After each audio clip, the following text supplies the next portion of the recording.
पहली स्प्रे, उसके 20 दिन बाद यानी 40 दिन में दूसरी स्प्रे, उसके 20 दिन बाद यानी 60 दिन में तीसरी स्प्रे।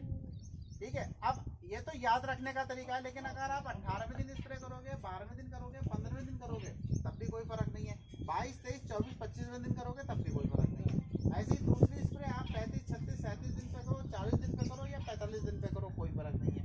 इसी प्रकार तीसरी स्प्रे आप 55 दिन पे करो, 60 पे करो, 65 पे करो, 70 पे करो, कोई फर्क नहीं है। लेकिन याद रखने का तरीका ये किसान भाइयों के लिए 20-20-20, जैसे आप लोग यूरिया डालते हैं, अगर आप लोग बेसल डोज डाल रहे हैं तो आपने जब खेत तैयार किया होगा तभी आपने मिक्सर खाद डाल दी होगी या केवल डीएपी डाल दी होगी।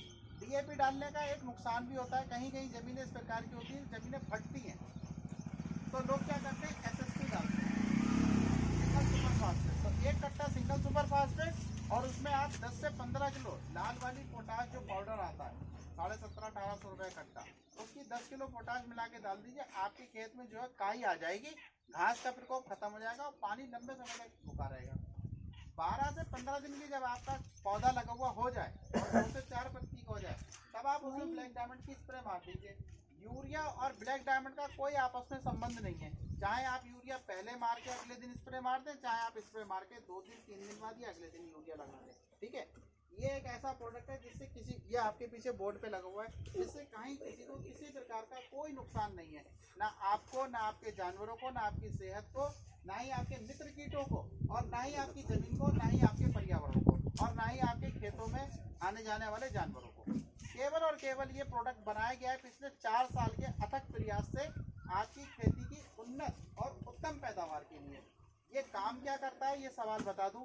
आपकी फसल 3 चरणों में चलती है। पहला चरण होता है उसका वनस्पतिक विकास यानी वेजिटेटिव ग्रोथ। वनस्पतिक विकास, इस समय सारी फसलें वनस्पति की विकास कर रही हैं, यानी कि पहले 2 पत्ती की थी, फिर 4 की, फिर 6 की, फिर 8 की, फिर 12 की, फिर ऐसे कल्ले फूटते फूटते 18, 40, 60, 70 तक कल्ले फूट जाते हैं। लेकिन यदि आपने उसको सही पोषण नहीं दिया, सही उसको ताकत नहीं दी, सही ऊर्जा टॉनिक नहीं दिया, तो वो हो सकता है जो 40 कल्ले फूटने वाले हो, 60 कल्ले फूटने वाले हो, वो 18 या 20 रह जाए। तो वनस्पतिक ग्रोथ के लिए आपने पहला स्प्रे 15, 18, 20, 25 दिन पे कर देना है।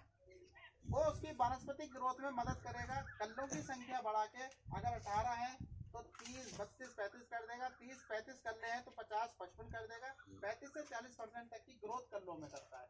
उसी के साथ जड़ों का विकास अधिक कर देगा। जब जड़ें मजबूत होती है, यानी कि जो बिल्डिंग, तभी बिल्डिंग मजबूत होती है जब उसकी नींव मजबूत होती है, तो जड़ें मजबूत होती है। तो उस समय में जब आपका अक्टूबर के माह में कभी कभी बहुत ज्यादा बारिश होती है तो फसलें क्या होती है, गिर जाती है पूरी तरीके से। उसका क्या कारण होता है कि जड़ें कमजोर होती हैं और जड़ों के साथ साथ तना कमजोर होता है आपके पौधे का, इसलिए वो फसलें अक्टूबर के माह में गिर जाती हैं। तो ब्लैक डायमंड की आज जो उसके जड़ों के और उसके तने के विकास में मदद करेगा,